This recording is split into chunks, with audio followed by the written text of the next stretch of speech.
Hello, नमस्कार, सत श्री अकाल। मैं हूँ अहमदाबाद से चेतना अग्रवाल। कर्मभूमि मंच पर शानदार कार्यक्रम प्रस्तुत करते रहने के लिए सुश्री नीरजा जी का और सुश्री प्रीति अज्ञात जी का धन्यवाद करती हूँ और आप दोनों को बधाई देती हूँ। और मुझे ये बताते हुए बहुत हर्ष हो रहा है कि आज मेरे बचपन की मनपसंद कविता, जिसे लिखा है सुभद्रा कुमारी चौहान जी ने, झांसी की रानी, उसे प्रस्तुत करने का मुझे ऑनलाइन ये अवसर मिल रहा है। मैंने तो सोचा भी नहीं था कि हम इस कविता को प्रस्तुति दे रहे होंगे। तो चलिए देर ना करते हुए शुरू करती हूँ मैं अपनी कविता झांसी की रानी। सिंहासन हिल उठे, राजवंशों ने भ्रकुटी तानी थी, बूढ़े भारत में भी आई फिर से नई जवानी थी। गुमी हुई आजादी की कीमत सबने पहचानी थी, दूर फिरंगी को करने की सबने मन में ठानी थी। चमक उठी सन 57 में वो तलवार पुरानी थी, बुंदेले हर बोलों के मुंह हमने सुनी कहानी थी। खूब लड़ी मर्दानी वो तो झांसी वाली रानी थी। कानपुर के नाना की मुंह बोली बहन छबीली थी, लक्ष्मीबाई नाम पिता की वो संतान अकेली थी। नाना के संग पढ़ती थी वो, नाना के संग खेली थी, बर्छी ढाल कृपाण कटारी उसकी यही सहेली थी। वीर शिवाजी की गाथाएं उसको याद जवानी थी, बुंदेले हर बोलों के मुंह हमने सुनी कहानी थी। खूब लड़ी मर्दानी वो तो झांसी वाली रानी थी। लक्ष्मी थी या दुर्गा थी वो स्वयं वीरता की अवतार, देख मराठे पुलकित होते उसकी तलवारों के वार। नकली युद्ध व्यूह की रचना और खेलना खूब शिकार, सैन्य घेरना दुर्ग तोड़ना ये थे उसके प्रिय खिलवाड़। महाराष्ट्र कुल देवी उसकी थी आराध्य भवानी थी, बुंदेले हर बोलों के मुंह हमने सुनी कहानी थी। खूब लड़ी मर्दानी वो तो झांसी वाली रानी थी। हुई वीरता की वैभव के साथ सगाई झांसी में, ब्याह हुआ रानी बन आई लक्ष्मीबाई झांसी में। राजमहल में बजी बधाई खुशियां छाई झांसी में, सुबह बुंदेलों की विरुद्धावली सी वो आई झांसी में। चित्रा ने अर्जुन को पाया शिव से मिली भवानी थी, बुंदेले हर बोलों के मुंह हमने सुनी कहानी थी। खूब लड़ी मर्दानी वो तो झांसी वाली रानी थी। उदित हुआ सौभाग्य मुदित महलों में उजियाली छाई, किंतु कालगति चुपके चुपके काली घटा घेर लाई। तीर चलाने वाले कर में उसे चूड़ियां कब भाई, रानी विधवा हुई हाय विधि को भी दया नहीं आई। निसंतान मरे राजा जी रानी शोक समानी थी, बुंदेले हर बोलों के मुंह हमने सुनी कहानी थी। खूब लड़ी मर्दानी वो तो झांसी वाली रानी थी। बुझा दीप झांसी का तब डलहौजी मन में हर्ष आया, राज्य हड़प करने का उसने ये अच्छा अवसर पाया। फौरन फौजें भेज दुर्ग पर अपना झंडा फहराया, लावारिस का वारिस बनकर ब्रिटिश राज्य झांसी आया। अश्रुपूर्ण रानी ने देखा झांसी हुई वीरानी थी, बुंदेले हर बोलों के मुंह हमने सुनी कहानी थी। खूब लड़ी मर्दानी वो तो झांसी वाली रानी थी। अनुय विनय नहीं सुनता है विकट फिरंगी की माया, व्यापारी वन दया चाहता था जब वो भारत आया। डलहौजी ने पैर पसारे अब तो पलट गई काया, राजाओं नवाबों को भी उसने पैरों ठुकराया। रानी दासी बनी बनी ये दासी अब महारानी थी, बुंदेले हर बोलों के मुंह हमने सुनी कहानी थी। खूब लड़ी मर्दानी वो तो झांसी वाली रानी थी। छिनी राजधानी दिल्ली की लिया लखनऊ बातों बात, कैद पेशवा था बिठूर में हुआ नागपुर का भी घात।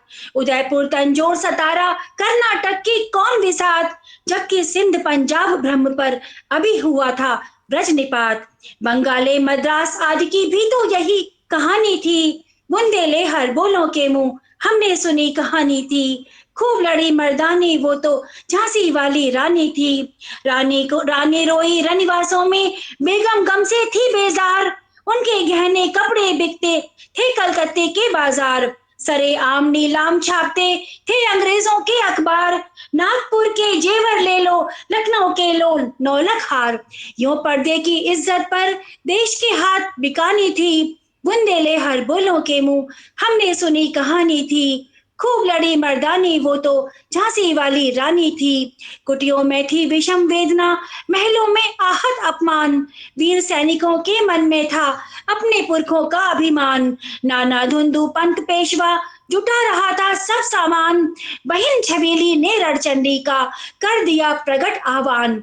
हुआ यज्ञ प्रारंभ उन्हें तो सोई ज्योति जगानी थी, बुंदेले हर बोलों के मुंह हमने सुनी कहानी थी। खूब लड़ी मर्दानी वो तो झांसी वाली रानी थी, महलों ने दी आग, झोपड़ी ने ज्वाला सुलगाई थी। ये स्वतंत्रता की चिंगारी अंतरतम से आई थी, झांसी चेती दिल्ली चेती लखनऊ लपटे छाई थी, मेरठ कानपुर पटना ने भारी धूम मचाई थी। जबलपुर कोल्हापुर में भी कुछ हलचल उकसानी थी, बुंदेले हर बोलों के मुंह हमने सुनी कहानी थी। खूब लड़ी मर्दानी वो तो झांसी वाली रानी थी। इस स्वतंत्रता महायज्ञ में कई वीरवर आए काम, नाना धुंधु पंत तातिया चतुर अजीमुल्ला सरनाम, अहमद शाह मौलवी ठाकुर कुंवर सिंह सैनिक अभिराम, भारत के इतिहास गगन में अमर रहेंगे जिनके नाम। लेकिन आज जुल्म कहलाती उनकी जो कुर्बानी थी, बुंदेले हर बोलों के मुंह हमने सुनी कहानी थी। खूब लड़ी मर्दानी वो तो झांसी वाली रानी थी। इनकी गाथा छोड़ चले हम झांसी के मैदानों में, जहां खड़ी है लक्ष्मीबाई मर्द बनी मर्दानों में। लेफ्टिनेंट वॉकर आ पहुंचा, आगे बढ़ा जवानों में, रानी ने तलवार खींच ली, हुआ धुंध आसमानों में। जख्मी होकर वॉकर भागा, उसे अजब हैरानी थी, बुंदेले हर बोलों के मुंह हमने सुनी कहानी थी। खूब लड़ी मर्दानी वो तो झांसी वाली रानी थी। रानी बड़ी काल पे आई, कर 100 मील निरंतर पार, घोड़ा थक कर गिरा भूमि पर, गया स्वर्ग तत्काल से धार। यमुना तट पर अंग्रेजों ने फिर खाई रानी से हार, विजयी रानी आगे चल दी, किया ग्वालियर पर अधिकार। अंग्रेजों के मित्र सिंधिया ने छोड़ी राजधानी थी, बुंदेले हर बोलों के मुंह हमने सुनी कहानी थी। खूब लड़ी मर्दानी वो तो झांसी वाली रानी थी। विजय मिली पर अंग्रेजों की फिर सेना घिर आई थी, अब के जनरल स्मिथ सन्मुख था, उसने मुंह की खाई थी। कान्हा और मंदिरा सखियां रानी के संग आई थी, युद्ध क्षेत्र में इन दोनों ने भारी मार मचाई थी। पर पीछे ह्यूरोज आ गया, हाय घिरी अब रानी थी, बुंदेले हर बोलों के मुंह हमने सुनी कहानी थी। खूब लड़ी मर्दानी वो तो झांसी वाली रानी थी। तो भी रानी मार काट कर चलती बनी सैन्य के पार, किंतु सामने नाला आया, था ये संकट विषम अपार। घोड़ा अड़ा, नया घोड़ा था, इतने में आ गए सवार, रानी एक शत्रु बहु तेरे, होने लगे वार पे वार। घायल होकर गिरी सिंहनी, उसे वीर गति पानी थी, बुंदेले हर बोलों के मुंह हमने सुनी कहानी थी। खूब लड़ी मर्दानी वो तो झांसी वाली रानी थी। रानी गई सिधार चिता अब, उसकी दिव्य सवारी थी, मिला तेज से तेज तेज की, वो सच्ची अधिकारी थी। अभी उम्र अभी उम्र कुल 23 की थी, मनुष्य नहीं अवतारी थी, हमको जीवित करने आई वन स्वतंत्रता नारी थी। दिखा गई पथ सिखा गई हमको जो सीख सिखानी थी, दिखा गई पथ सिखा गई हमको जो सीख सिखानी थी, बुंदेले हर बोलों के मुंह हमने सुनी कहानी थी। खूब लड़ी मर्दानी वो तो झांसी वाली रानी थी। जाओ रानी याद रखेंगे हम कृतज्ञ भारतवासी, ये तेरा बलिदान जगावेगा स्वतंत्रता अविनाशी। होवे चुप इतिहास लगे, सच्चाई को चाहे फांसी, हो मदमाती विजय मिटा दे गोलों से चाहे झांसी। तेरा स्मारक तू ही होगी, तेरा स्मारक तू ही होगी, तू खुद अमिट निशानी थी, बुंदेले हर बोलों के मुंह हमने सुनी कहानी थी। खूब लड़ी मर्दानी वो तो झांसी वाली रानी थी। सुभद्रा कुमारी चौहान जी को बहुत धन्यवाद करती हूँ, जो उन्होंने इतिहास में रानी लक्ष्मीबाई को अमर कर दिया। ईश्वर करे कि जब तक ये दुनिया रहे, रानी लक्ष्मीबाई अमर रहे। भारत माता की जय। जय हिंद। Very nice. वाह वाह वाह। बहुत सुंदर। ये ओजपूर्ण कविता है, उतना ही ओजपूर्ण तुम्हारा सुनाने का था। बहुत बढ़िया तुमने सुनाया, वाकई। धन्यवाद, बहुत धन्यवाद, पोयम। बहुत धन्यवाद। बचपन से ही दिल से जुड़ी हुई थी, दिल में काफी याद तो थी मन ही मन, लेकिन मैंने देखना नहीं छोड़ा कि मेरे ख्याल किताब से से हम सभी को याद होगी, 3/4 तो हम सबको याद ये है। मुझे लगता है हम सबको याद होगी ये, और एक माँ के एक कहानी, दोनों माधुरी सबको रटी याद हुई है है। ये तो। हाँ, जी। सभी तो को अब याद मैं होगी। ममता जी को बुलाना है मुझे। जी बताएं आप।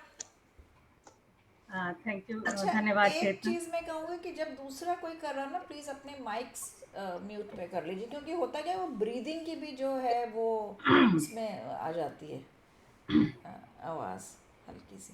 बहुत अच्छा था चेतना, बहुत मज़ा आया। चलिए ममता, यू आर वेलकम।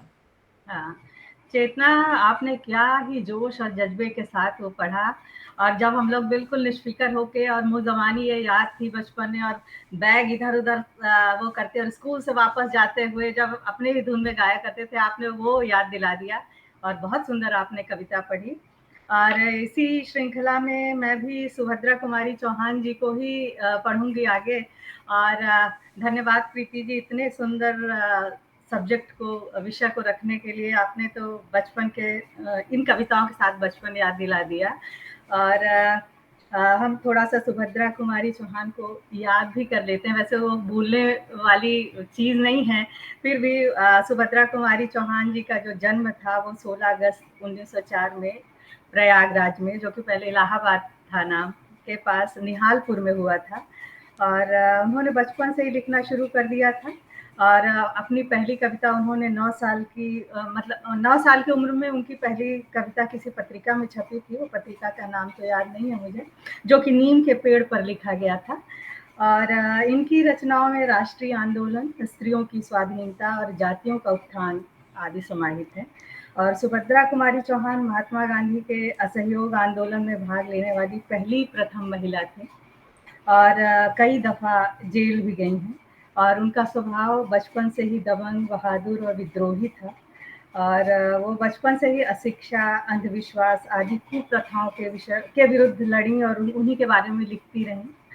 और 15 फरवरी 1948 में एक कार दुर्घटना में उनका आकस्मिक निधन हो गया था। तो वो काफ़ी कम समय के लिए आई थी इस दुनिया में। और कहते हैं ना कि उम्र लंबी नहीं है, आपने क्या जिया और क्या दे के गए आप, ये इम्पोर्टेंट है, ये महत्वपूर्ण है। तो मैं भी अपनी बचपन की एक कविता जो कभी कभी आती रहती है दिमाग में, यह कदम का पेड़, पढ़ना चाहूँगी। और मैं सोच रही हूँ बच्चों जैसे ही मैं इसको किसी भी धुन में पढ़ दूँ।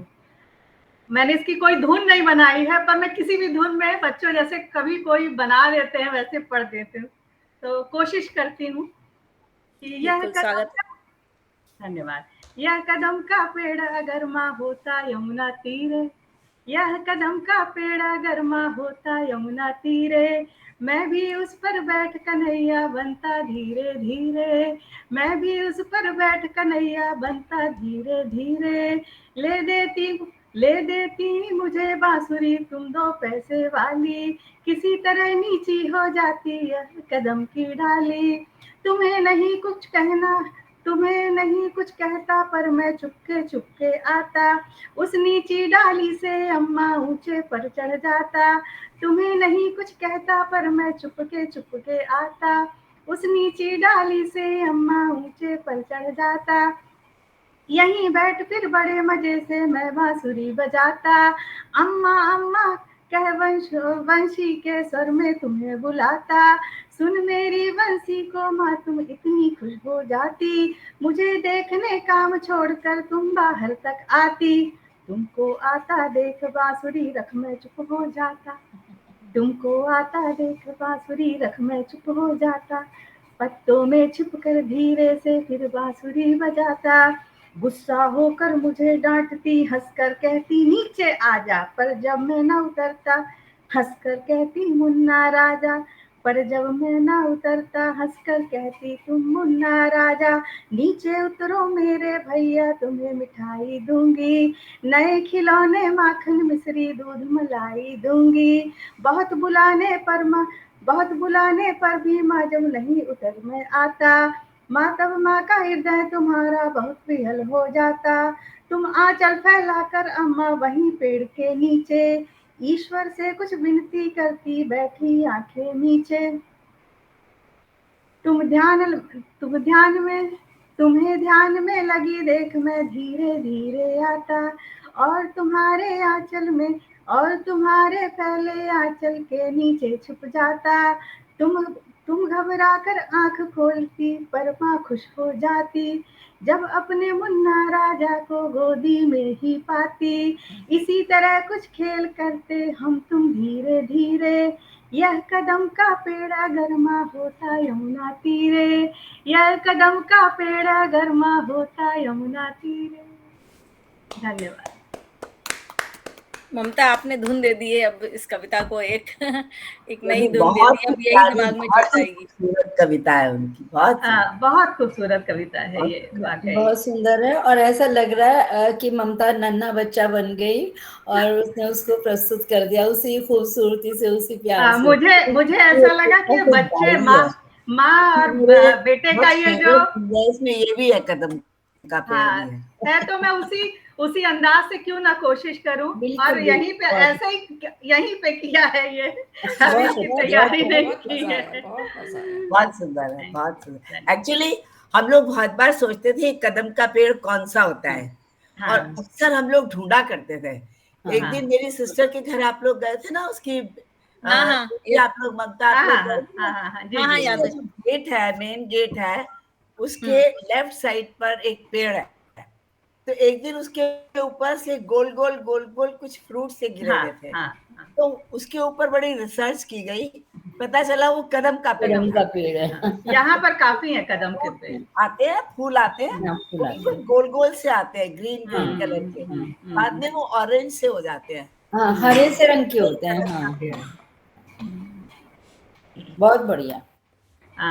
तो बस आगे मैं प्रीति जी को आमंत्रित करती हूँ, और प्रीति जी आप आए, हम सब उत्सुक हैं सुनने को आपको। बिल्कुल, धन्यवाद ममता।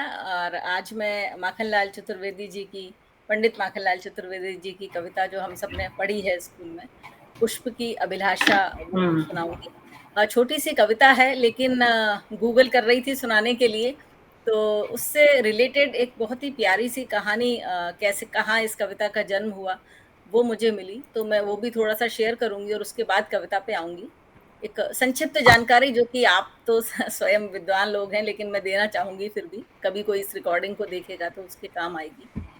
तो हम जानते हैं कि पंडित जी जो थे वो राष्ट्रवादी कवि होने के साथ साथ चिंतक थे, प्रखर पत्रकार थे, और स्वतंत्रता संग्राम में भी उनका काफी सहयोग रहा है। वहां पर संपादक के रूप में भी उन्होंने काम किया है। प्रभा और कर्मवीर नाम की पत्रिकाएं थी जिनका उन्होंने की संपादन किया। उनकी कविताएं हमने पढ़ी हैं और हम जानते हैं कि देश प्रेम का भाव उसमें सबसे ऊपर था, और इसके साथ साथ प्रकृति और प्रेम का चित्रण भी उनकी कविताओं में रहा है। और उनको युग चारण कहा जाता था, यानी कि वो लेखन जो कि राष्ट्रवादी आकांक्षाओं को नया स्वर दे। और उनकी जो पहचान थी, उनको जो एक नाम नवाजा गया था वह था एक भारतीय आत्मा। पंडित जी के लिए नाम प्रयोग में किया जाता था। और हिंदी साहित्य का जो सबसे बड़ा पुरस्कार हुआ करता था उस समय, देव पुरस्कार, वो उनको उनकी कृति हिम किरीटनी पर दिया गया था। और जो हिंदी साहित्य अकादमी है उसका जो प्रथम पुरस्कार था हिंदी साहित्य के लिए, वो भी पंडित जी को उनकी दूसरी कृति हिम तरंगिनी के लिए प्रदान किया गया था। अब मैं इस कविता पर आती हूँ। जून की कोई तारीख है, तारीख चूंकि अलग अलग थी इसलिए मैं नहीं बोलूंगी कि कौन सी तारीख। सन 1921 की बात है। शनिचरी पड़ाव, बिलासपुर मध्य प्रदेश की एक जगह, वहां पर पंडाल लगा हुआ था, सर्कस जैसा पंडाल था, जिसके भीतर की एक अधिवेशन होना था, राजनीति परिषद का कोई अधिवेशन था। और ये उस दौर का समय है जबकि गांधी जी और सभी हमारे जो स्वतंत्रता संग्राम के जो नायक हैं वो सभी लोगों के दौर की बात है ये। तो यहाँ पर ओजस्वी वक्ता के रूप में पंडित माखनलाल चतुर्वेदी जी अधिवेशन को संबोधित करने वाले थे। और उस समय हम जानते हैं कि बिजली वगैरह इस तरह से नहीं थी कुछ, तो जो पेट्रोमैक्स और जो भी अन्य व्यवस्थाएं, बाहरी व्यवस्थाएं जो होती हैं वो सारी थी। और अचानक जैसे ही वो बोलने के लिए खड़े हुए पंडित माखनलाल चतुर्वेदी जी, अचानक से पेट्रोमैक्स बुझ गया। तो जितने भी व्यवस्थापक थे स्पष्ट ही है कि वो थोड़े से परेशान हुए और थोड़ा जल्दी जल्दी जलाने लगे कि कार्यक्रम खराब ना हो जाए। लेकिन उन्होंने मुस्कुराते हुए कहा कि जैसे यहाँ पे बत्ती बुझ गई है वैसे ही अंग्रेजों की बत्ती बुझ जाएगी। कुछ ही देर में पेट्रोमैक्स जलाया गया और धीरे धीरे उसका प्रकाश वहां पर अधिवेशन में फैलने लगा। तो जैसे जैसे प्रकाश फैला तो चतुर्वेदी जी फिर से बोले कि जैसे ही ये पेट्रोमैक्स का जो प्रकाश फैल रहा है वैसे ही हमारी स्वतंत्रता का जो प्रकाश है वो चहुं दिशाओं में फैलता चला जाएगा। बहुत ही सहज रूप से उन्होंने ये बात कही थी, लेकिन लोगों को बड़ी पसंद आई और हॉल में, अधिवेशन हॉल में खूब तालियां बजी और बहुत जय जयकार होने लगी। अब अंग्रेज महाशय इससे कुड़ गए और उन्होंने उन पर, पंडित जी पर राजद्रोह का मुकदमा चला दिया इतनी सी बात के लिए। और ये केस चला और जुलाई 1921 में उनको 8 माह की कारावास की सजा सुनाई गई। कहते हैं कि जब वो कोर्ट से बाहर आ रहे थे तो सुभद्रा कुमारी चौहान जी ने, जिनकी 2 कविताएं हमने ममता और चेतना के आवाज में अभी सुनी, उन्होंने उनको फूलों का हार पहनाया।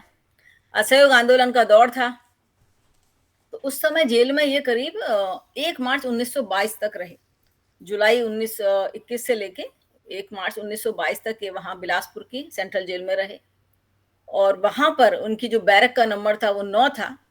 और मैं जैसे कह रही हूँ कि 1921 1922 की बात है, यानी आप समझ लीजिए कि आज से 100 साल पहले की हम बात कर रहे हैं और 1 शताब्दी बीत चुकी है इस बात को। और वहां पर बैरक नंबर 9 जहां पर कि वो रुके हुए थे या उनका जो कारावास का स्थल था, वहां पर बैठकर हमारे युवाओं में देशभक्ति का भाव भरने के लिए, उनको इस संग्राम में प्रेरित करने के लिए वहां पर उस बैरक नंबर 9 में पुष्प की अभिलाषा कविता का जन्म हुआ, जिसका कि जादू आज भी हमारे सर पर चढ़कर बोलता है।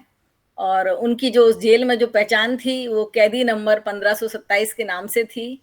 उनका जो परिचय रिकॉर्ड में जो वहां पर लिखा गया है, अभी वो जबलपुर की जेल में है ये सारा परिचय, जहां पर कि लिखा है रिकॉर्ड में, कैदी नंबर 1527, नाम माखनलाल चतुर्वेदी, पिता नंदलाल, उम्र 32 वर्ष, निवासी जबलपुर। और उनका जो क्रिमिनल केस नंबर था वो था 39। और बाद में इसको जबलपुर केंद्रीय जेल में इनको स्थानांतरित कर दिया गया था, जैसा कि मैंने अभी आपको बताया। तो जो बैरक नंबर 9 है, जहां पर कि उन्होंने पुष्प की अभिलाषा कविता लिखी, अब वो एक स्मारक बन गया है वहां पर। हालांकि 2 साल पहले ऐसी खबर आई थी कि उसको तोड़ा गया है, लेकिन वो शायद डबल स्टोरी बन रहा था और मुझे विश्वास है कि वापस उसको उसी रूप में या उससे बेहतर रूप में वापस रख दिया गया होगा। तो वहां बताते हैं कि वहां पर, चूंकि इनको मैंने शुरुआत में बताया कि एक भारतीय आत्मा इनको कहा जाता था, तो उसके नाम से वहां एक शिलालेख रखा हुआ है और जहां पर कि इनकी स्मृतियों को सहेज कर रखा हुआ है। और जो कविता है पुष्प की अभिलाषा, उसके कुछ अंश उस शिलालेख में अभी भी अंकित है। अब मैं उस कविता पर आती हूँ। बहुत छोटी सी लेकिन बहुत ही दमदार कविता है, वजनदार कविता है। पुष्प की अभिलाषा। चाह नहीं मैं सुरबाला के गहनों में गूंदा जाऊं, चाह नहीं मैं सुरबाला के गहनों में गूंदा जाऊं, चाह नहीं प्रेमी माला में बिंध प्यारी को ललचाऊं, चाह नहीं सम्राटों के शव पर हे हरि डाला जाऊं, चाह नहीं सम्राटों के शव पर हे हरि डाला जाऊं, चाह नहीं देवों के सिर पर चढ़ूं भाग्य पर इतराऊं।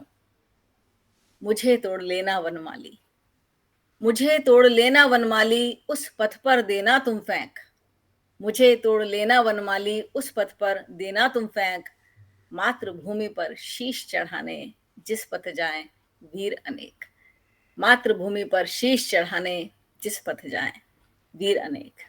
भाव बहुत ही सिंपल है कि किसी भी सम्मान के लिए पुष्प जो है वो अपने आप को निरर्थक समझ रहा है यहाँ पर, और उपवन के माली से प्रार्थना कर रहा है कि हे माली, तुम मुझे तोड़कर उस मार्ग पर डाल देना जहां पर कि, या जिस मार्ग से होकर, जिस राह से होकर अनेक राष्ट्रभक्त वीर जो कि मातृभूमि पर अपने प्राणों की आहुति देने के लिए जा रहे हों, मैं उन वीरों की चरण रज का स्पर्श पाकर ही स्वयं को धन्य मानूंगा और यही मेरी सच्ची श्रद्धांजलि होगी। तो पंडित जी ने ये जो कविता लिखी है, ये कविता दरअसल हर भारतीय के हृदय की पुकार होनी चाहिए, ऐसा मेरा मानना है। धन्यवाद।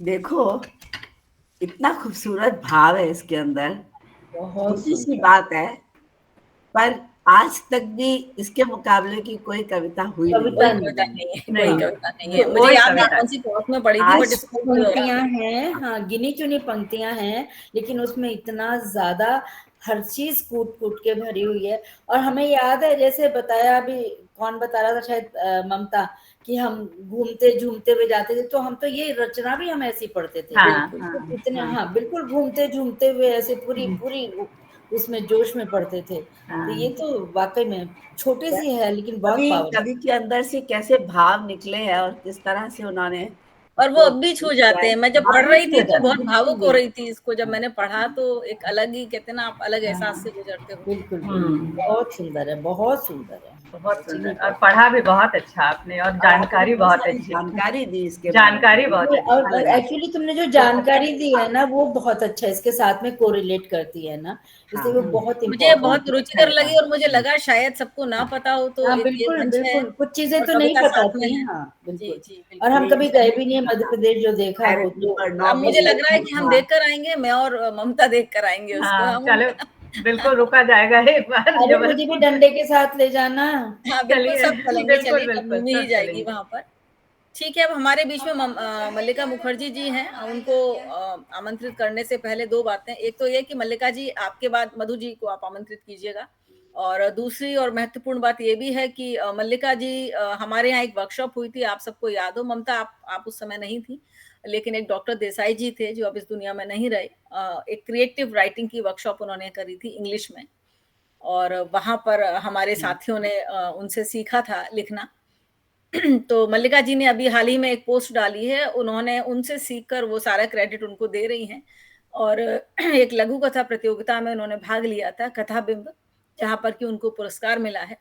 तो मैं मल्लिका जी को आमंत्रित करूंगी कि सबसे पहले तो वो आकर उस पुरस्कार के बारे में थोड़ी सी जानकारी दें, और हमारी तरफ से खूब सारी बधाई। और हमें बड़ा प्राउड फील होता है हमारे साथी जब पुरस्कार लेकर आते हैं। हालांकि उनका लेखन अपने आप में शानदार है, तो पुरस्कार की मोहताज तो डेफिनेटली कोई नहीं है यहाँ पर, लेकिन एक प्रोत्साहन मिलता है, अच्छा लगता है, और बेहतर करने की इच्छा जागृत होती है। तो मल्लिका जी, आपका स्वागत है, आप उसके बारे में बताएं और फिर अपना कविता पाठ पढ़ें। आप सभी का मैं स्वागत करती हूँ। एक्चुअली मेरी तबीयत अच्छी नहीं है जरा भी हाँ, आज। मैं मेंशन करना भूल गई थी, वो थोड़ी अस्वस्थ हैं, लेकिन मेरे अनुरोध पर कुछ देर के लिए आ गई हैं। हाँ, प्लीज। गॉल स्टोन का सर्जरी करना है इमीडिएटली, ऐसा हुआ है। बहुत जी जी। छोटा सा होता है।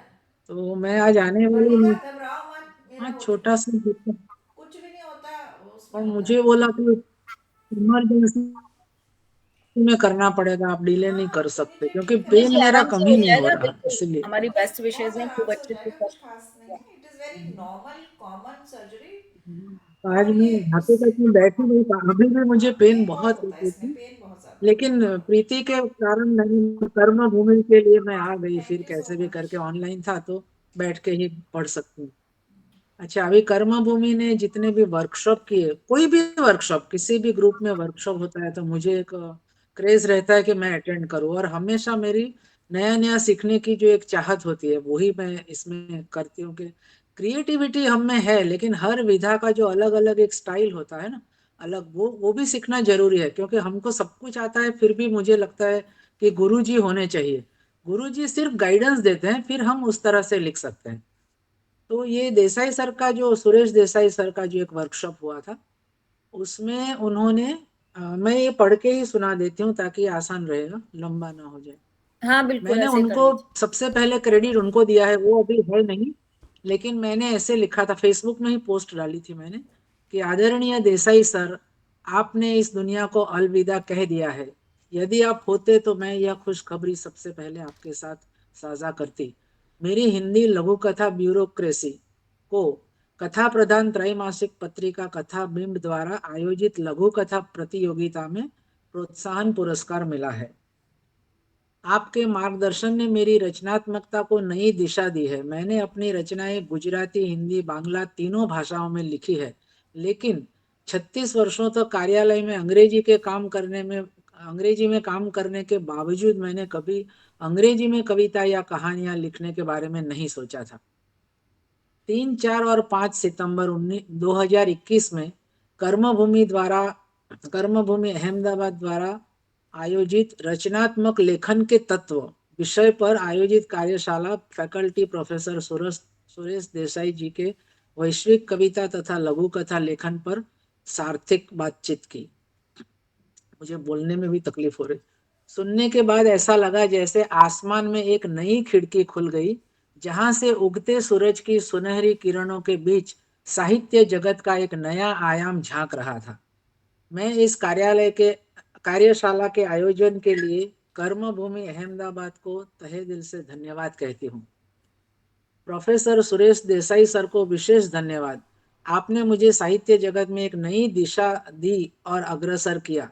मार्गदर्शन के साथ दिए गए असाइनमेंट पर मैंने अंग्रेजी में एक कविता और अंग्रेजी में एक लघु कथा लिखी। ये मेरा सबसे बड़ा अचीवमेंट था कि अंग्रेजी में लिखा। इन दोनों असाइनमेंट कार्यों के लिए आपसे प्रशंसा प्राप्त करना मेरे लिए किसी अतुलनीय पुरस्कार से कम नहीं था। मैंने कई लघु कथाएं लिखी है जो जल्दी ही एक पुस्तक के रूप में प्रकाशित होगी। मेरा ये संदेश आप तक पहुंचे सर। एक सफल आयोजन के लिए मैं कथाबिंब पत्रिका और निर्णायक गण को भी बधाई देती हूँ। तो उन्होंने जो लघु कथा के जो नियम बताए थे ना, क्योंकि मैंने लघु कथा लिखने की बहुत कोशिश की थी, कभी समझ में नहीं आता था कि कहानियां तो लिख सकते हैं, लघु कथा को कैसे लिखने का। तो सर ने जो बताया कि लघु कथा में 2 या 3 पात्र मैक्सिमम होने चाहिए, लघु कथा बीच में से कहीं भी शुरू हो सकती है और डायलॉग फॉर्म में लिखे ताकि बीच में और कुछ वर्णन नहीं करना उसमें, और लघु कथा जहां खत्म हो। और इसमें भी 3 प्रकार है ना, एक 100 शब्दों में लिखी जाती है, एक 300 में, और मैक्सिमम 1000 शब्दों में। तो उन तीनों के नाम भी अलग अलग है एक्चुअली। तो मैंने कोशिश की थी कि 100 शब्दों में लिखूं मैं। तो उतने छोटे में एक किसी आइडिया को आप अगर अंदर समा लेना चाहते हो तो वो हकीकत में बड़ा मुश्किल काम है। लेकिन उन्होंने कहा था कि जहां लघु कथा पूरी हो वहां से असली कथा शुरू होती है।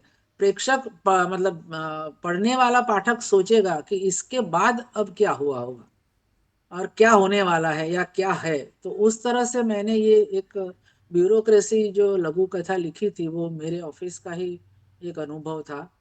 तो उस ब्यूरोक्रेसी को मुझे इसमें पुरस्कार मिला है। अब कविता की बात करूं मैं तो गुजराती मीडियम में पढ़ी हूँ, इसलिए मेरी बचपन में जो मेरे मन में कविता है उसमें जो अभी तो वर्ल्ड फेमस है वो कविता नरसिंह मेहता की, वैष्णव जन तो तेने रे कहिए। और नरसिंह मेहता का ये एक ट्रेजेडी हुई कि सारे दुनिया में ये गीत इतना फेमस हुआ पूरे वर्ल्ड लेवल पर, लेकिन कहीं भी मुझे नरसिंह मेहता का नाम नहीं सुनाई देता। हमेशा इनको गांधी जी के नाम पर ही चला दिया जाता है। ये सच में दुख की बात है कि क्यों उनका नाम कहीं नहीं आता। गांधी जी को ये कविता बहुत प्रिय थी इसीलिए वो गाते थे, लेकिन कहीं मैंने सुना नहीं कि ये कविता किसने लिखी थी। उसके बारे में भी 2 शब्द कहा जाए, क्योंकि नरसिंह मेहता एक ऐसे व्यक्ति थे, ब्राह्मण कुल के व्यक्ति थे, लेकिन उन्होंने समाज ने उनका बहिष्कार किया था क्योंकि वो गरीबों के मोहल्ले में और निम्न जाति के वर्ग के लोगों के साथ बैठ जाते थे, वहां खाना खाते थे। तो समाज ने उस समय उनको बहिष्कार किया था, जिसकी कविता आज वर्ल्ड लेवल पर इतनी फेमस है, लेकिन उसके रहते उनका कभी नाम नहीं हुआ। तो ये कविता लगभग आप सबने सुनी है, क्योंकि बहुत अलग अलग गायकों ने भी गा के अभी ना बीच में एक बनाया था, सभी स्टेट ने लोगों ने गाया ऐसा कुछ। तो वो मैं सुनाती हूँ। और ये गुजराती भाषा ऐसे इजी है, समझ में आए ऐसी है वैसे। वैष्णव जन तो तेने रे कहिए, जे पीड़ पराई जाने रे, पर दुखे उपकार करे तोए, मन अभिमान न आने रे। वैष्णव जन तो तेने रे कहिए, सकल लोक मां सहुने वंदे, निंदा न करे के निरे। वाच काच मन निश्चल राखे, धन धन जननी तेनी रे। वैष्णव जन तो तेने रे कहिए, समदृष्टि ने तृष्णा त्यागी, पर स्त्री जेने मात रे। जिह्वा थकी असत्य न बोले, पर धन नव झाले हाथ रे। वैष्णव जन तो तेने रे कहिए, मोह माया व्यापे नहीं जेने, दृढ़ वैराग्य जना मन मारे। राम नाम सु ताड़ी रे वागी, सकड़ तीरथ तेना तन मारे। वैष्णव जन तो तेने रे कहिए। अंतिम पंक्तियां हैं। वण लोभी ने कपट रहित छे, काम क्रोध निवार्या रे। भणे नर सैयो तेनु दर्शन करता, कूड़ इको तेर तार्या रे। वैष्णव जन तो तेने रे कहिए, जे पीड़ पराई जाने रे। हो गया, धन्यवाद। इसके भाव कितने सुंदर हैं। ना कोई बहुत बढ़िया। कोई वही आदमी सज्जन है जो दूसरे की पीड़ समझता है, वही आदमी एक्चुअल जेंटलमैन कहलाता है। ये बात इतनी बड़ी है। और ये बात मुझे बहुत अच्छी लगी कि नरसिंह मेहता जी का नाम आना चाहिए था उसके अंदर, वो बहुत जरूरी है। तो मेरे ख्याल से तो जो तुमने बोला ये जगह जगह बात जाएगी तो और भी लोगों के मुंह से गई होगी, तो उसमें एक और इजाफा हुआ इस बात का कि भाई हाँ उसके ऊपर कंसंट्रेट करना चाहिए, जिसका है उसके प्रति तो नमन करना बहुत आवश्यक है। हाँ, बहुत सुंदर रचना इवन है। गजलों में भी ऐसा होता है ना, गजल हाँ। जो जगजीत सिंह गाते हैं, कहीं भी हाँ गजलकार का नाम नहीं नहीं है। और आता। ये अभी बड़ी आजकल बुरी तो बात क्या है। हो रहा है, प्रेमचंद जी के नाम पे पता नहीं क्या क्या गीत और गजलें हो रही हैं। कविता तो मुझे लोग विदेश से मेरे दोस्त भेज कविताएं रहे भी हैं, मैं चल उनसे रही बोल रही हूँ कि पहले देख तो लो किसका है भाई, कि प्रेमचंद जी ने मतलब लिखा ये है। साहित्यकार है ही नहीं ना, साहित्य में उनका कोई लेना देना ही नहीं है। लेना देना नहीं, इसलिए हाँ नहीं तो तो हम बहुत तुरंत अच्छी। बोलेंगे प्रेमचंद ने तो कोई कविता लिखी ही नहीं, तो कहाँ से? वायरल हो जाता है ना, बच्चन या प्रीतम के नाम से डाल दो तो हाँ वायरल हो जाता है, बाद और में वो बोलते हैं जो नहीं नहीं ये तो मेरी थी। ये हाँ बात वो जो एक थोड़ा सा स्ट्रेटेजी भी अपनाते हैं लोग हाँ पॉपुलर वो होने बच्चन साहब के नाम से जो एक वो वायरल हुई थी, वो किसकी थी वो मुझे ध्यान नहीं आ रहा है इस समय, पर हाँ वो भी हुआ था। ये तो एक्चुअली लेकिन थोड़ा सा झांकना चाहिए इसके अंदर, जागना जैसे चाहिए, तुमने ये लेखन कहा कि लेखक वो प्रजाति होना को तो चाहिए जागना इसमें। ही चाहिए कम से कम। बिल्कुल बिल्कुल जाना चाहिए। बहुत सुंदर, बहुत क्योंकि सबको झांकने का पवित्र क्या कर है, दिया। ये एक जैसे बड़े पंक्ति में बड़े तो आए कि कलाकार किसी और की रचयिता लिख कौन है। देते हैं सोशल मीडिया पे और कहते हैं मेरी है। हाँ हाँ हाँ, तो वो ऐसे तो बहुत हो ऐसे रहा है, बहुत हो रहा है हाँ, नीरजा, बहुत तो कॉपी इसलिए पेस्ट इतना सारे हो रहा किसी है। को एकदम से अप्रिशिएट करने से पहले उन लाइंस को गूगल कर लेना चाहिए कि उनकी है हाँ, कि नहीं है, क्योंकि फॉरेन और में बहुत होती है। अप्रिशिएट इतना हो जाता है, तुरंत पीठ थपथपाई जाती है, तो वो बहुत तो आई मीन। देखिए ऐसा है हर जगह, तू मेरी खुजा मैं तेरी खुजा, it is just like that. अगर आप आई इसको नो। अंदर से समझे ना, आप जनरली भी जाएं जहाँ पे इस तरह के लोग मतलब साहित्यकार या लिखने वाले लोग मिलते हैं, अगर आप वहाँ पे कभी भी अगर उस ग्रुप में अगर आप होते हैं तो यू कैन ऑलवेज ऑब्जर्व कि how natural. Things are moving. हाँ हाँ तो ये बिल्कुल बिल्कुल बिल्कुल। क्लियर चीजें हैं, और इसलिए एकदम से हर एक की अप्रिसिएशन से कोई बहुत खुश भी नहीं हो जाना चाहिए। नहीं नहीं, क्या जरूरत पड़ी, अब हाँ, नहीं कॉपी पेस्ट करके कॉपी लगा दिया, पेस्ट कर करके दिया। लोग लगाते हैं और हाँ बहुत। खुले आम लगाते हैं, मतलब ये तो हर और कोई एक एक ही वो पूरी है। शिद्दत से लगाते हैं और सीना खोल के लगाते अच्छा हैं। और फिर भी धन्यवाद स्वीकार भी एप्रिशिएट कर करते लेते हुए हैं, बधाई खट्टा और भी धन्यवाद। बोलते हैं, ये तो लिख दे भाई ये मेरी नहीं है, लाइनें बहुत अच्छी हैं ये तेरी। हाँ बधाई बटोरते हैं दोनों हाथ से और धन्यवाद और भी करते हैं। चीज ये है कि आपने लिखी मधुदी की कुछ लाइंस कहानी ऐसी का नहीं हैं जो किया कि था। सामने आ जाएं तो अच्छा मधुदी की है। कहानी का नहीं किया था जो वो हाँ यूट्यूब बिल्कुल। पे, फिर हम तो सारे हाँ पीछे पड़ गए थे। यूट्यूब पे। हाँ हम तो सारे पीछे पड़ गए थे कि हमें तो पता ही था ना। हाँ तो but this is not good actually. Narsinh Mehta साहब का नाम आना ही चाहिए, तुम बिल्कुल आना ठीक कह रही चाहिए, हो। और इसके खिलाफ उनको नमन है भाई, वो तो एक नाम है, पूजनीय कवि हैं I never Narsinh thought Mehta about साहब। दिस, क्योंकि वो इस तो पर, ऐसे इसके बारे लगता में है हम गांधी जी के नाम पे। बिल्कुल और एक्चुअली मैंने तो ये भी पढ़ा है कि रिटन बाय गांधी जी। नहीं नहीं सॉरी, नहीं नहीं, आई ये have Gandhi read ji it की प्रिय। समवेयर, समवेयर, ये तो हमें पता अभी ही नहीं तो था कि no, it's not artificial written by, intelligence हाँ आ गई है। कि ये ओह उनकी लिखी हुई है। तो अब अभी मैं हाँ तो आई एम नॉट सेइंग कि कोई हाँ आर्टिफिशियल ऑथेंटिक इंटेलिजेंस आ प्लेटफॉर्म गई है, है। हाँ हाँ बट आप सोशल मीडिया पे इतनी हाँ चीजें हाँ, पढ़ते हो, कभी पढ़ देख, लिया होगा, और ये पढ़ा होगा उन्हीं दिनों 2 हाँ अक्टूबर या हाँ 31 जनवरी। हाँ, तो सही उसमें बात है। ज्यादा इनके अगर नाम। अगर प्रेमचंद जी को कवि बना दिया तो कुछ भी हो सकता है। कुछ भी हो सकता है, हाँ, कुछ भी प्रेमचंद जी संभव है। के नाम से बहुत सारी चलिए कविताएं लोग डाल देते हैं। अरे ये प्रेमचंद जी की कहाँ से आ गई कविता। चलिए मधु जी को ये अब आमंत्रित करते हैं, हमारी जो कहानीकार हैं इस समय की, हमारी प्रिय चलिए कहानीकार हैं, ठीक है। उनका बहुत ही रोचक हर चीज का पाठ करती हैं, और आज कविता पाठ हम सुनेंगे। उनका, उनकी आवाज में उनका बढ़िया सा हाँ एक स्टाइल। आनंद के साथ जो पठन होगा, उसका आनंद हम लोग भी लेंगे आज। मधु जी, आप सादर आमंत्रित हैं मंच पर। बहुत बहुत धन्यवाद। बहुत अच्छा टॉपिक आज रखा आपने। ये भी एक नया वो है, खाली अपनी ही हम ना सुनाए। पहले की बचपन की जो चीजें हैं वो कितनी अपने दिमाग में हमें बराबर थपकियां देती रहती हैं। और ये जो मैंने आज लोरी, मैं तो इसे लोरी ही कहती हूँ क्योंकि हम इसको सुन सुन के सोए हैं।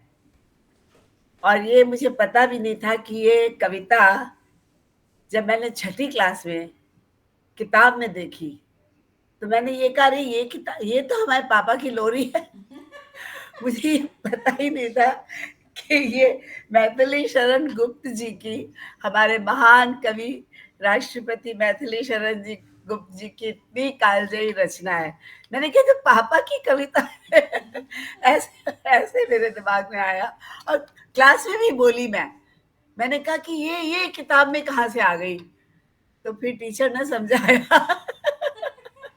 टीचर ने बताया कि तुम्हारे पापा ने तुम्हें सुनाई जरूर है पर ये उनकी कविता नहीं है। तो ऐसे रटी पड़ी है, 2-4 बीच में लाइनें इधर उधर भूल जाती थी, लेकिन फिर मैंने उन्हें चेक किया, गूगल से चेक किया कि ये शब्द बीच में जो गुम हो गए हैं वो क्या थे। तो फिर उसे चेक करके मैंने मेरी डायरी में लिखी पड़ी थी, तो मैंने उसी में देखा। आज जब बात हुई तो मैंने कहा मेरे पास है भी कि नहीं कविता, नहीं तो गूगल पे से टिपूं बैठ के। पर वो निकल गई, डायरी में ही मिल गई मुझे। इनकी कदम का पेड़ भी मेरे पास लिखी हुई है यहाँ पे। तो मैं अब अपने आदरणीय राष्ट्रपति मैथिली शरण गुप्त जी द्वारा रचित यह खूबसूरत कविता, जो मेरी लोरी है, एक पापा की लोरी, उसको मैं आपके समक्ष प्रस्तुत करती हूँ। और पापा जिस ट्यून में गाते थे वो मेरे को बहुत अच्छी तो नहीं आती, लेकिन थोड़ी थोड़ी वो कॉपी करने की कोशिश करूंगी। माँ कह एक कहानी, माँ कह एक कहानी, बेटा समझ लिया क्या तूने, बेटा समझ लिया क्या तूने, मुझको अपनी नानी। माँ कह एक कहानी, कहती थी मुझसे वो चेटी। यहाँ पर पापा रुक जाते थे, फिर हमें समझाते थे चेटी का अर्थ होता है नौकरानी। कहती थी मुझसे वह चेटी, तू मेरी नानी की बेटी। कह माँ कह लेटी ही लेटी, राजा था या रानी। कह माँ एक कहानी, तू है हठी मान धन मेरे, तू है हठी मान धन मेरे, सुन उपवन में बड़े सवेरे, तात भ्रमण करते थे तेरे, लहराता था पानी, लहराता था पानी। हाँ हाँ यही कहानी, हाँ हाँ हाँ माँ यही कहानी। गाते थे कग कल कुल कुल गाते थे खग, कल कल स्वर में सहसा एक हंस ऊपर। एक लाइन रह गई बीच में।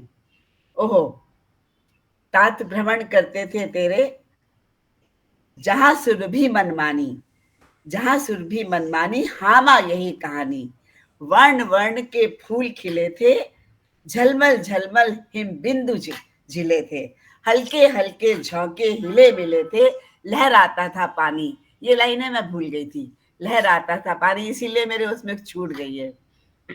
लहराता था पानी, हाँ माँ यही कहानी, गाते थे खग कल कल स्वर में, सहसा एक हंस ऊपर से गिरा, गिरा बिद होकर खर शर से, गिरा बिद होकर खर शर से।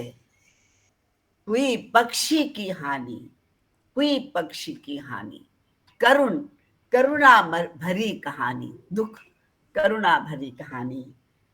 चौक उन्होंने उसे उठाया, नया जन्म सा उसने पाया, इतने में आखेटक आया। उन्होंने तो सिद्धार्थ बच्चे थे, उन्होंने तो उस पक्षी को उठा लिया, इतने में शिकारी आ गया जिसने उसको मारा था तीर, उनका ही कजन ब्रदर था। इतने में आखेटक आया, लक्ष्य सिद्धि का मानी, उसी ने निशाना लगाया था। मांगा उसने आहत पक्षी, किंतु तात थे तेरे रक्षी। ये कहानी वो सुना रही है ना, सिद्धार्थ की माँ सुना रही है ना सिद्धार्थ को, तो कह रहे किंतु तात थे तेरे रक्षी, तेरे पिता ने तो बचाया था उन्हें।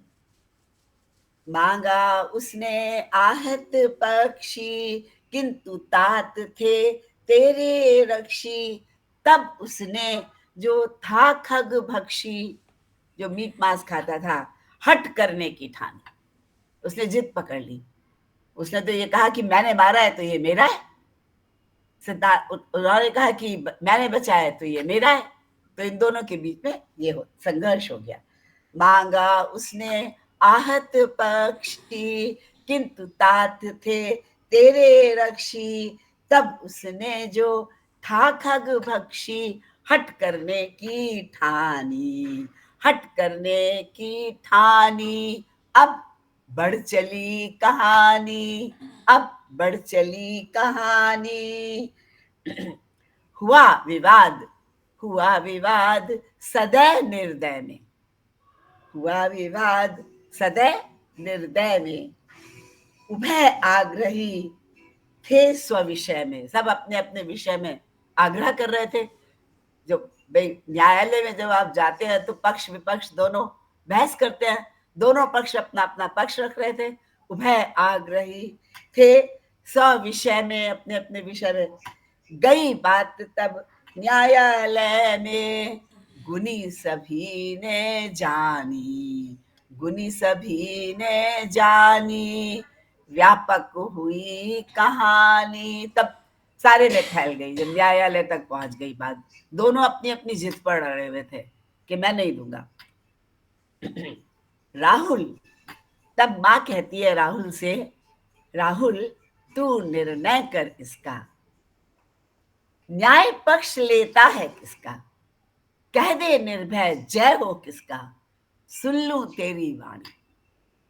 माँ कह रही है बेटे से, सुना के पूरी बात, तू ही बता किसका किसका पक्ष लेता है तू।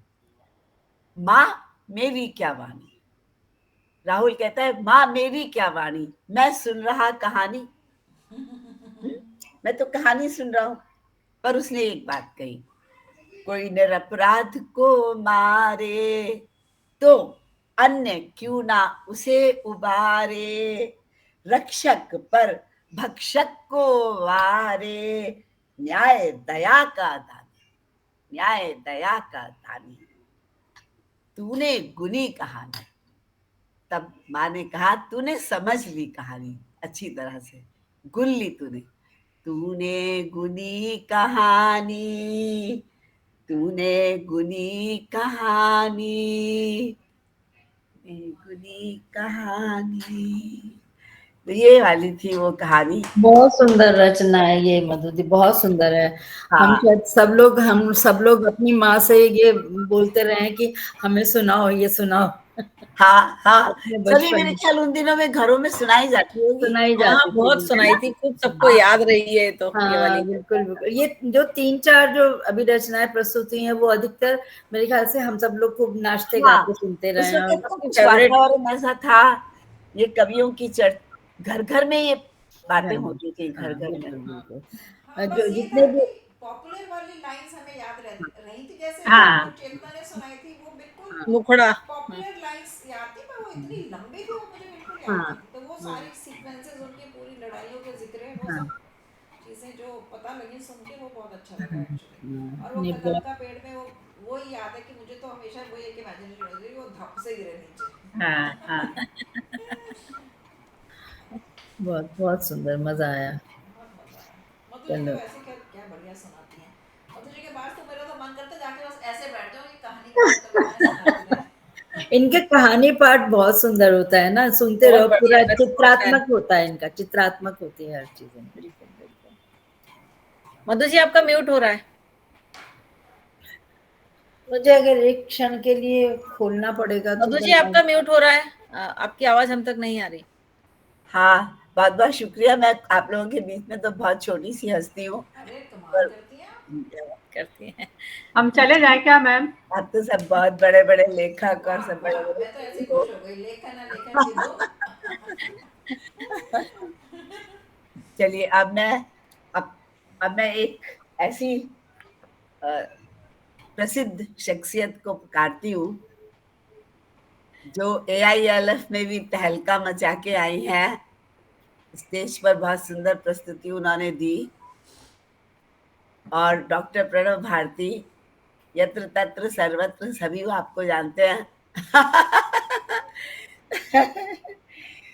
तो कोई आपके लिए लाइन है तो मैंने नहीं ली है, पर ये किसी कबीर दास जी, आप बहुत पसंद करती हैं कबीर दास जी को, तो कबीर दास जी का एक दोहा आपके लिए बताती हूँ।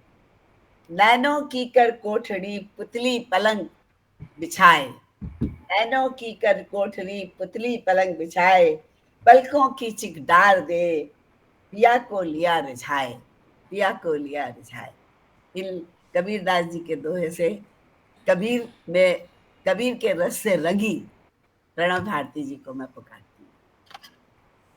बहुत बहुत शुक्रिया मधु जी, बहुत बहुत शुक्रिया, बहुत बहुत शुक्रिया इस मंच को, और प्रिय नीरजा को, प्रिय प्रीति को, और बाकी सबको जो इतना सुंदर। मुझे तो वो याद आ जाता है कि इसको जब बच्चे वाली बात हुई तो मेरे दिल के किसी कोने में एक मासूम सा बच्चा बड़ों की सोच कर दुनिया बड़ा होने से डरता है।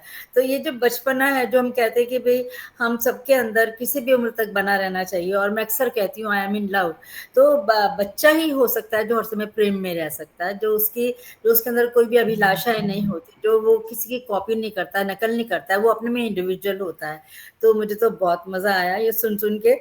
और मैं मेरे पास दरअसल मुझे समय नहीं मिला निकालने का कुछ, और जो थोड़ा बहुत समय था वो इन लोगों ने सब छीन लिया, क्योंकि इनकी जब देखी ना कविताएं ये तो मैंने कहा अरे ये तो ऑलरेडी पैक हो चुकी है। ऐसे एक बार नीरजा के साथ हुआ था, याद है नीरजा, वो उसमें कहानी, बड़े घर की बेटी। मैं बड़े घर की बेटी का रोल कर चुकी थी एक्चुअली, जब मैं पीएचडी कर रही थी, तो मेरे प्रेमचंद दिमाग वाले में वो सेशन कहीं को। समाई हुई थी। फिर जब मैंने देखा नीरजा तो मैंने कहा खिसको यहाँ से। पर आज अभी मेरे पास टाइम नहीं मिला, थोड़ा सा आजकल कमर में भी ज्यादा दर्द है और थोड़ा है उम्र का तकाजा, ठीक है, बट आई एम एंजॉइंग। सो फिर मुझे दिमाग में आया कि जो मैंने किताब बच्चों के लिए जो अपने तीसरी जनरेशन के लिए लिखी है ना, तो मैं इसके अंदर से अपनी ही सुना देती हूँ। मैं अपना गाना खुद गा देती हूँ, कोई मेरा गाना नहीं गाए। और मधु दी ने कहा है कि मैं बड़ी प्रसिद्ध, मैं बहुत मोटी हूँ, इसलिए मैं यत्र तत्र सर्वत्र फैली रहती हूँ। इसलिए ये मेरे बच्चों की चारों बच्चों की इसमें तस्वीरें हैं, जो मेरी तीसरी जनरेशन के। तो मैंने कहा कि सब कुछ इतना लिख रहे हो। और अभी मैं एक बात बहुत साझा करना चाहूंगी, मातृभारती पे अब मेरे 9 लाख पाठक हो गए हैं, तो मैं क्या बात। बहुत खुश हूँ इस बात से कि चलो, और कुछ नहीं, मैं और किताब, अभी किताब भी आई है, एक उपन्यास, प्रेम ना हाट बिका है, अब मैं प्रेम का पल्ला तो छोड़ूंगी नहीं, वो कबीर का हो या किसी का भी हो। तो मैं मुझे लगा मैं इसमें से ही सुनाऊं। मेरी पोती खाना नहीं खाती थी, तो सबसे पहले तो मैंने उसके लिए ये लिखी थी। शायद कभी सुनी भी होगी ये वाली तो किसी ने, लेकिन मैं इसमें से 2 सुनाऊंगी, छोटी छोटी सी हैं, है ना। तो और एक बात और बताऊं, ये उद्गम में फर्स्ट आई थी जब उसने ये स्टेज पे पढ़ी थी, तो मुझे इससे भी बड़ी तसल्ली हुई कि चल कुछ तो कर दिया थोड़ा सा। तो चंपक चूहा चला मतर से, खटपट करता निकला घर से, माँ ने दिया था फूड, उसका नहीं था मूड, बोला मैं ना खाऊंगा, वापस घर ले आऊंगा, क्यों देती हो मुझको फूड, बन जाता था वह तो रूड, मम्मी तो हारी बेचारी, बच्चा उसकी जिम्मेदारी, एक दिन जाता था स्कूल, उस दिन पवन बहुत थी कूल, पेड़ के नीचे जा बैठा, भूख लगी थी पर था ऐठा, मौसी पहुंची म्याऊं म्याऊं कहने लगी तुझे को खाऊं, चंपक भूल गया बस्ता, भागा भागा सांसें भरता, पहुंचा वो मम्मी से जाकर, मम्मी ने पूछा घबरा कर, बोलो बेटा क्या है बात, कुछ ना पूछो बात बात, मुझे बना के दे दो भात, अब मैं खाना खाऊंगा, ताकतवर बन जाऊंगा, फिर सबसे बच पाऊंगा। तो मैंने ये कोशिश की है ये कहने की कि बेटा मैं सबको मार भगाऊंगा नहीं, मैं सबसे बच पाऊंगा, मैं इतना हेल्दी बनूं, इतना तंदुरुस्त बनूं, इतना मेरे अंदर विवेक हो कि मैं सबसे बचूं, ये विवेक अविवेकी ना हो जाऊं कि मैं जो मार काट और सब में ये से, मैंने कोशिश की अंतिम पंक्ति से ये संदेश बच्चे को देने की, वो कितना पहुंचा वो मैं नहीं जानती, पर एक तो ये रचना है, और मैं दूसरी भी सुना दूं आपको, ये छोटी छोटी सी रचनाएं हैं पर बच्चों की हैं इसलिए। आलू जी बड़े वो रहते हैं, बड़े नखरे में रहते हैं कि मेरे बिना तो कोई सब्जी नहीं बनती है, तो आलू जी अपना ऐंठ रहे थे, तो फिर सब लोगों ने बोला कि भाई नहीं तू थोड़ा सा रुक जा, हमारी बात भी सुन ले, तो फिर उसे किस तरह से बात की गई उससे वो मैं बताती हूँ कि सबको मिलकर चलना होगा। हाँ, ये भी इसके अंदर ये भी संदेश है इसका, बच्चों को एक कोशिश की है देने की। सबको मिलकर चलना होगा, क्या खरगोश क्या भालू, सब कुछ तुमको खाना होगा, क्या बैंगन क्या आलू, रास्ते अलग अलग हैं तो क्या, पर सपना तो एक है, रास्ते अलग अलग हैं तो क्या, पर सपना तो एक है, हम सब बच्चे हैं भगवान का, बनना हमको नेक है, हम सब बच्चे हैं भगवान के, बनना हमको नेक है, बैंगन आलू को रास्ते में देखो मिला कचालू, बैंगन आलू को रास्ते में देखो मिला कचालू, सबको मिलकर चलना होगा, क्या खरगोश क्या भालू, आलू कुछ ऐंठा ऐंठा सा रहता था हर दिन, आलू कुछ ऐंठा ऐंठा सा रहता था हर दिन, कोई भी सब्जी ना बन पाती है मेरे बिन, कोई भी सब्जी ना बन पाती है मेरे बिन, प्यार से खाते बच्चे बूढ़े ले चटकारे ले, प्यार से खाते बच्चे बूढ़े ले चटकारे ले, बिन मेरे तो कोई भी खाना ना खाए रे, अधिकतर बहुत से बच्चे होते हैं ना खाली आलू ही आलू खाते हैं, बिन मेरे तो कोई भी खाना ना खाए रे, सदा सोचता रहता था ऐसे ही वह सब दिन, आलू कुछ ऐंठा ऐंठा सा रहता था हर दिन, नहीं नहीं ये बात गलत है बोला वो खरगोश, नहीं नहीं ये बात गलत है बोला वो खरगोश, तुझको पता नहीं क्या बोले नहीं है तुझको होश, तुझको पता नहीं क्या बोले नहीं रे तुझको होश, बैंगन का भरता बनता है वो भी तेरे बिन, बैंगन का भरता बनता है वो भी तेरे बिन, पूछो छुटकी गिलहरी से खाए जो हर दिन, पूछो छुटकी गिलहरी से खाए जो हर दिन, ऐसे ही मत उड़ा करो तुम हर पल हर छिन छिन, ऐसे ही मत उड़ा करो तुम हर पल हर छिन, आलू कुछ ऐठा ऐठा सा रहता था हर दिन, और ठुमकती भिंडी बोली, और ठुमकती भिंडी बोली मेरी कैसी चाल निराली, और ठुमकती भिंडी बोली मेरी कैसी चाल निराली, मैं तो बच्चों को हूँ प्यारी, बच्चों को तो मेरे बिन कुछ भी ना भाए रे, बच्चों को तो मेरे बिन कुछ भी ना भाए रे, कभी काट कर छोटी छोटी कभी भरवा बना बना कर चटका ले खाए रे, चटका ले खाए रे, तभी ग्वार भी धीरे आई मैं भी तो बिन आलू, तभी ग्वार भी धीरे आई बोली मैं भी तो बिन आलू, पिंकू चिंटू सब खाते हैं संता हो या कालू, पिंकू चिंटू सब खाते हैं संता हो या कालू, और पालक की बात निराली, और पालक की बात निराली, ज्ञान है उसकी क्या मतवाली, और पालक की बात निराली, शान है उसकी क्या मतवाली, पत्ता पत्ता चमके उसका रक्त सभी का साफ करे वो, पत्ता पत्ता चमके उसका रक्त सभी का साफ करे वो, आंखों की ज्योति भी बढ़ती जो उसका सेवन है करता, आंखों की ज्योति भी बढ़ती जो उसका सेवन है करता, माना माना आलू राजा हो तुम, माना आलू राजा हो तुम, बिना बीन का बाजा हो तुम, माना आलू राजा हो तुम, बिना बीन का बाजा हो तुम, पर केवल तुमसे ही ना चलता है ये संसार, सभी तो महत्वपूर्ण है चलता कारोबार, सभी तो महत्वपूर्ण है तब चलता कारोबार, सबकी इज्जत करना सीखें कोई भी हो चाहे, सबकी इज्जत करना सीखें कोई भी हो चाहे, स्नेह प्रेम के बिना नहीं है कोई दूजा द्वार, स्नेह प्रेम के बिना नहीं है कोई दूजा द्वार, कोई दूजा द्वार भैया कोई दूजा द्वार। Thank you. मुझे मजा आ लगा गया मेरे जी, अंदर मजा का आ गया। बच्चा आ गया बाहर। मजा आ बहुत गया। बहुत बढ़िया, बहुत मजा। बहुत अच्छी। आपके अंदर का बच्चा सच में निकल रहा था। सेशन ये बच्चों की कविताओं का करना चाहिए आपका तो। हाँ, मेरे मन में भी यही विचार आया नीरजा जी, कितना मजा एग्जैक्टली कि आएगा आपसे बच्चों पर देंगे करते हैं कितनी काम, मस्त मस्त कविताएं। हाँ। बहुत मजा आएगा। हाँ। आवाज आपका आप म्यूट हैं। म्यूट है। कह रही हूँ कि मुझे मुझे खुद मजा आ गया पढ़ के, शायद मैंने ऐसे कभी सोचा भी नहीं होगा कि मैं इनको ऐसे, खाली एक वो चंपक चूहर सैला मदर से वो अपनी बड़ी पोती को सिखाई थी जो वो फर्स्ट आई थी उस गम में, और सबने उससे पूछा ये किसने लिखी है, और बड़ा अच्छा एक्टिंग करके सुनाई, जैसे दादी आप सिखाओ तो मैंने सिखाया। मुझे लगता है कहीं भी एक जो तीसरी जनरेशन है वो आपको बहुत ऊर्जा देती है कुछ करने के लिए, बहुत बहुत और ऐसा लगा कि अरे ये सब तो लिख ही रहे हैं हम, सोशल वर्क पर बच्चों के लिए तो कुछ थोड़ा सा देखें, कोशिश करें। तो खाना नहीं खाती थी तो वो दिमाग में कहीं बैठा हुआ था, तो ऐसा करके ये मैं लिख पाई, और सबसे बड़ी बात है मैं आप लोगों की बदौलत ये प्रस्तुत कर पाई मैं इनको। अरे बहुत आनंद आया हमें तो। तो थैंक आनंद यू आया। So much, thank you Karma Bhoomi, thank you Neerja, thank you Preeti, बहुत मजा बहुत आया। प्यार तुम लोग एक्चुअली आज ना मेरी मम्मी की 30th डेथ एनिवर्सरी का बिल्कुल आपसे वो कविता सुन के ना मुझे बिल्कुल ऐसा लगा था कि मैं मम्मी के राज ऐसे बैठ के सुन रही हूँ। आई सो स्वीट। मम्मी की तरफ से प्यार भेजती हूँ मैं तुम्हें, बहुत सारा। बहुत सारा। हमारी और तरफ से कुछ तो है ही नहीं नीरजा, अपने पास तो कुछ भी नहीं है, इसके इससे अतिरिक्त बड़ा कुछ तो भी कुछ नहीं। नहीं चाहिए ना। सच में बहुत बहुत शुक्रिया, बहुत शुक्रिया, मजा आ गया मुझे भी। और बहुत है इसके अंदर, 18 रचनाएं हैं इसके अंदर मेरी, ओके। अच्छा। हाँ अलग अलग तरह की 18 रचनाएं हैं।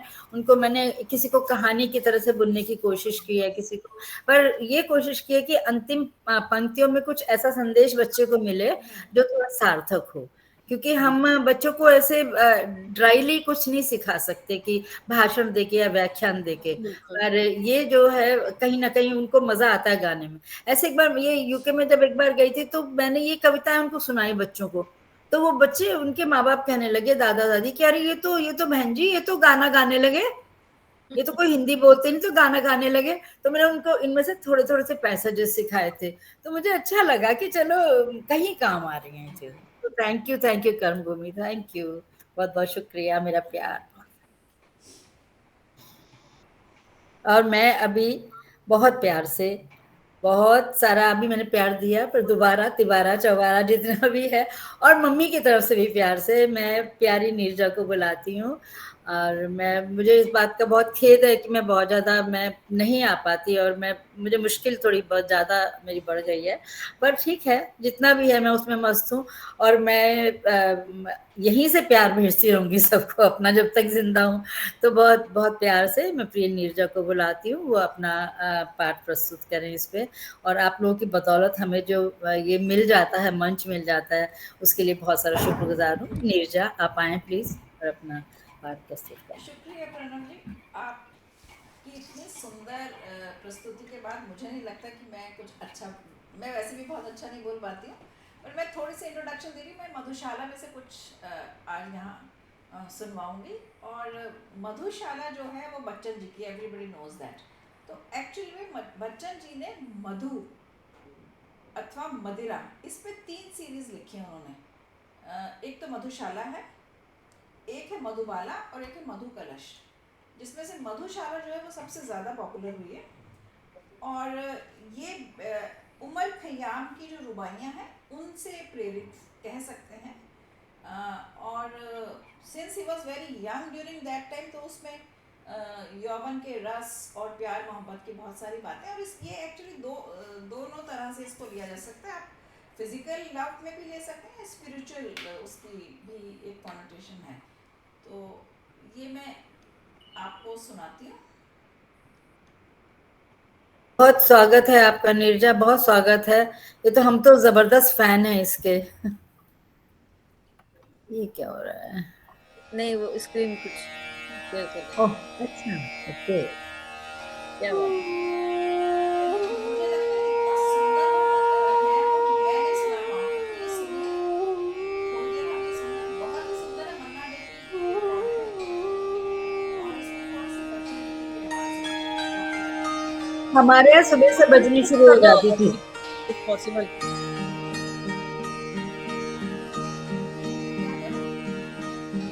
अगर फुल स्क्रीन हो सकता है वीडियो तो कर दो, इफ पॉसिबल। फुल स्क्रीन, ये जो यूट्यूब आपने प्ले किया, अच्छा कोई बात नहीं, ठीक।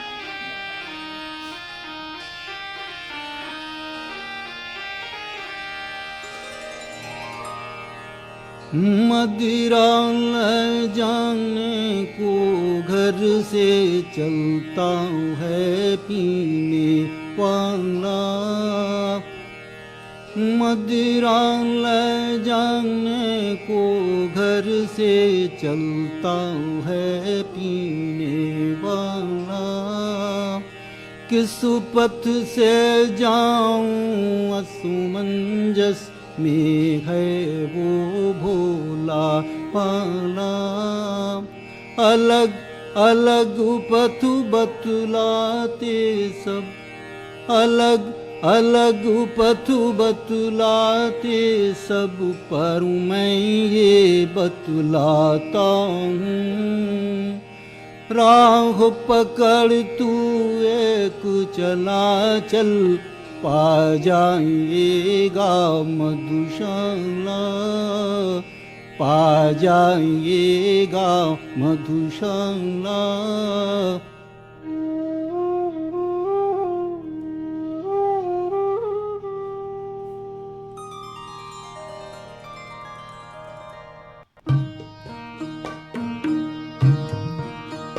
सुन कल कल छल छल मधुघट से गिरती प्यालों में हाला, सुन कल कल छल छल,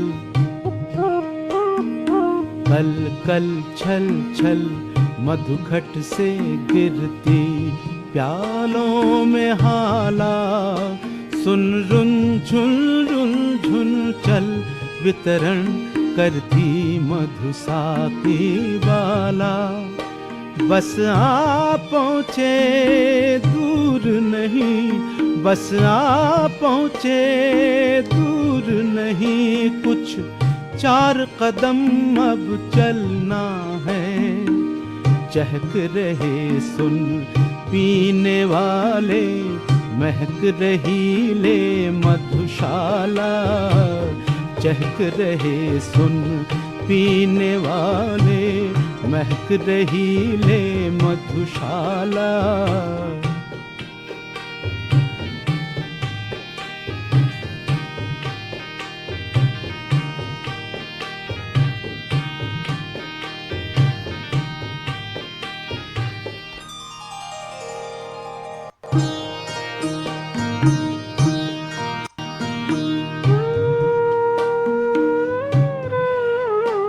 बस इतना सही भाग सुनाओगे और सुना दो ना, अभी तो इन्वॉल्वमेंट शुरू हुआ है। लाल सुरा की अब धार आप लोग सोच लो और लपट सुना दो ना भाई, बहुत दिनों बाद सुन गहनई रहे से हैं। देना अगर समय है तो मैं कोई बात नहीं, 10 मिनट बाद चली जाऊंगी। फिर बहुत सुंदर है। हे नील मदिरा है मत इसको कह देना उर का छाला, दर्द नशा है इस मदिरा का,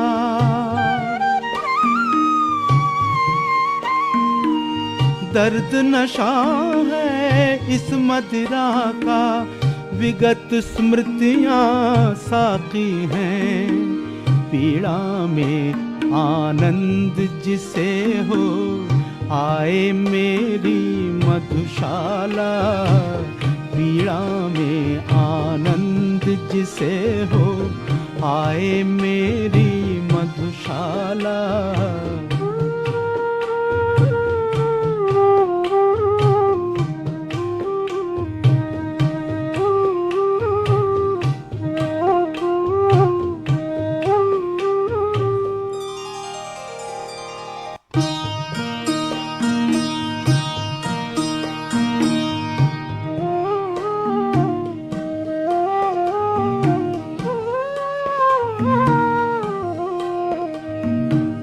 धर्म ग्रंथ सब जला चुकी है, धर्म ग्रंथ सब जला चुकी है।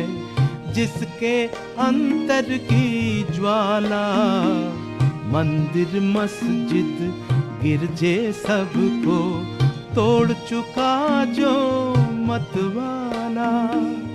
पंडित मोमिन पादरियों के फंदों को जो काट चुका, कर सकती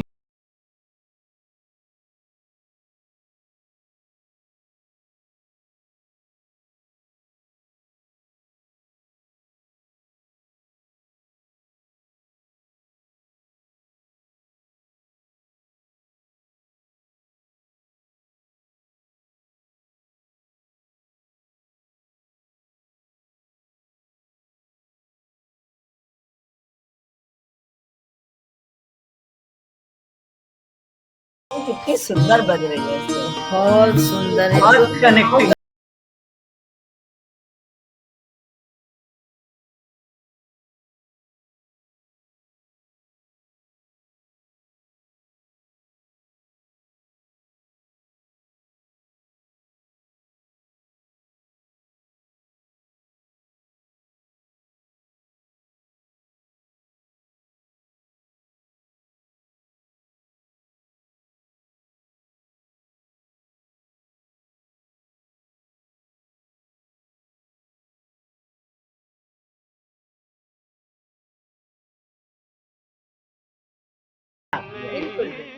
ये एक्चुअली पहले तो बहुत सुनी ना मधुदी, जब रूहानियत समझ में आने लगी कि किसे कहते हैं मोहब्बत, किसे कहते हैं प्रेम, तब समझ में आने लगा क्या कनेक्टिविटी है। कनेक्टिविटी बाद में समझ में आना के साथ ही जोड़ते थे। हाँ। तो बाद में जो इसके एक एक पद हमने जब देखे ना, मंदिर मस्जिद अलग करे और जो मेल कराते, ये कई बहुत सुंदर सुंदर लाइन चित्रण आ जाता है ना, पूरा जैसे पूरा पिक्चराइज हो रहा है सब कुछ, ऐसा बहुत बहुत सुंदर है। आज तो सुनूंगी मैं बिल्कुल बिल्कुल। Thank you Neerja, thank you Preeti. मैं शेयर कर दूंगी ग्रुप में इसका लिंक, तो सुनिएगा। Okay, thank you. मजा आ गया। क्यों नीरजा, बहुत मजा आया। तृप्ति हो गई, तृप्ति। ऐसा लग रहा है मुझे तो। बहुत वाकई में बहुत शुक्रिया। चलिए प्रीति, अभी से आप जरा करें तो फिर हम बंद करें। मैं खोई भी है वहां पे। तो इसके साथ ही सभी को मैं धन्यवाद ज्ञापित करती हूँ। आप सभी ने अपनी उपस्थिति से हमारे आज के कार्यक्रम को बहुत ही रोचक, बहुत ही शानदार बना दिया और पुरानी यादों में ले गए हैं हम सभी एक दूसरे को। प्रणव दी ने तो कमाल ही कर दिया, क्योंकि वो एक नई चीज को सुनने का जो आनंद होता है वो एक अलग ही होता है। बाकी रचनाएं तो अपनी अपनी जगह पर हैं ही, उनका तो जवाब ही नहीं है, कालजयी रचनाएं पढ़ी गई हैं आज। लेकिन प्रणव दी को सुनना, उन नई रचनाओं में जीना एक अलग तरह का आनंद था। और अगर संभव हुआ तो जल्दी ही हम उस पुस्तक पर और बच्चों की कविताओं पर एक कार्यक्रम करना चाहेंगे। क्रिसमस भी आ रहा है, बहुत सारे मौके हैं, और मौके की भी क्यों प्रतीक्षा किया जाए, जब भी हो जाए तब हम उसको करेंगे, क्योंकि उन और भी कविताएं सुनना चाहेंगे। आज तो अपने पास समय नहीं है, लेकिन वो 2 कविताओं में जो आनंद आया उसको हम और बढ़ाना चाहेंगे। तो अभी बच्चा बन जाती हूँ मैं। नहीं, वो वही तो बात है, इसीलिए तो आनंद आता है। अगर आप उसको गद्य की तरह या हमारी तरह बड़ी गंभीरता या इस तरह से पढ़ देंगे बिल्कुल बिना किसी भाव के, तो उसका फिर मजा ही नहीं। बच्चों की है तो बच्चा है तो बनना सबसे पहले उसकी पहला उसका कहते हैं ना नियम रहेगा वहां पर। So thank you very much आप सबका, आप सबकी उपस्थिति का, और रिकॉर्डिंग हम इसके साथ ही अभी यहाँ पर बंद करेंगे। बहुत बहुत शुक्रिया। ओके।